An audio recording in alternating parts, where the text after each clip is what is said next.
Here, I'm gonna put on my philosophy hat, okay? My philosophy hat is on. The death pile is like a life, okay?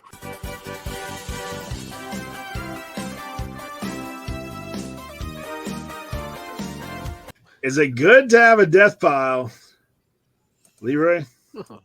So listen, guys, you're going to ask, is it good to have a death pile? The answer is yes. There is no secret anymore. COVID was a big thing. A lot of people got hurt because they had no death pile. They couldn't source. Everything was closed.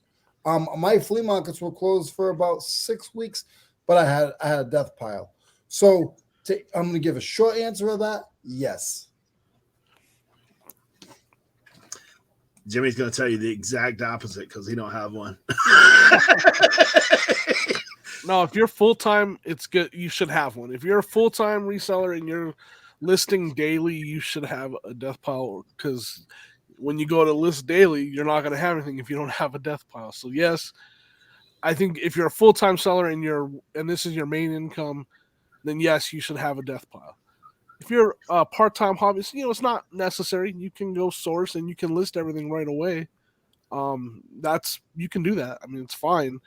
But full-time, yes, I think you should have one. Cernoch. All right, well, he's got a store. What are you talking about? He's not Sir Snackback. He's Sir Death Pile. Is it good to have a death pile? Like Leroy said, yes, it is good. Because, COVID affected a lot of things. Things were shut down. If you had a death pile, you kept on listing like it was no other. Is it good to have a huge death pile? Maybe not, but maybe so. I don't know yet. I have a huge death pile downstairs. I have a crushing death pile. My death pile rivals a lot of people. So I don't know. It's a death mountain. It's not a pile. It's a mountain. I don't know if it's mentally like a good idea to have a huge death pile like I do, because sometimes it's mentally like, oh my gosh, where do I start?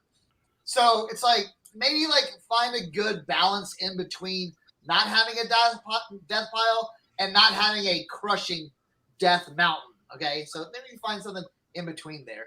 I would suggest maybe something like okay, say you needed to list 5 items a day for a month. 150 items.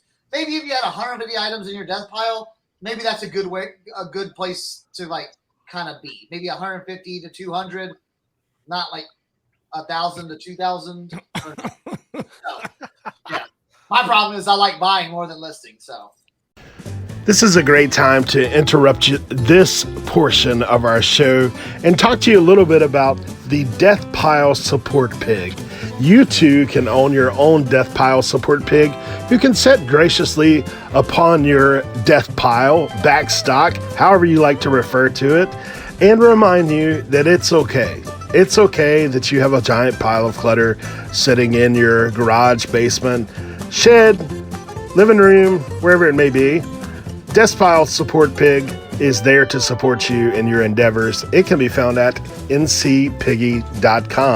Brought to you by Dave, the NC Picker. Thank you, Dave. Get your Death Pile Support Piggy today. Yeah. So is it good to have a death pile? Yeah. Yeah. What about a death scatter? Death scatter is no as bueno. I'll tell you that much right now. Look, I don't think that there's no way to really answer this question. Is it good? I mean, yeah. I mean, there's reasons why having a death pile is good because it allows you to source without sourcing. So I mean, there's positives and it's like life. Okay, here, I'm gonna put on my philosophy hat. Okay. My philosophy hat is on. The death pile is like a life, okay? Sometimes it giveth and sometimes it taketh, all right?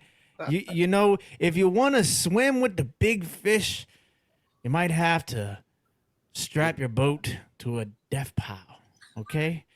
If you want to get away from the sharks trying to bite at your toes and your feet, it might be bad to have a death pile.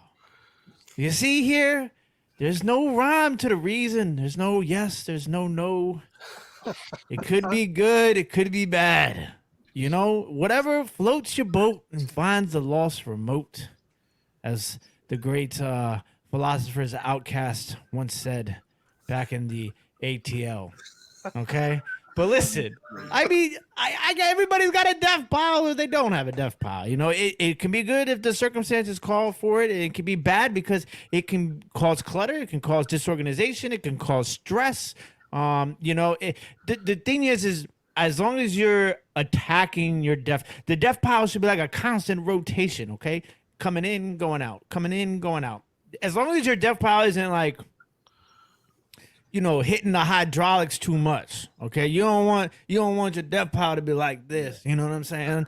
Okay. You gotta take something away, you know, because sometimes you might have something in your death pile, like it might not be worth something when you brought it home. But then 5 months later, Dr. Seuss is books are all of a sudden worth, you know, $50, and you're like, oh my god, I got Dr. Seuss underneath this pile of 1,700 North Face jackets. You know, like you just kind of gotta figure those sort of situations out. So I think the best thing is don't have a death pile, have an organized death certificate. Okay, that's my advice. I think I understood most of that.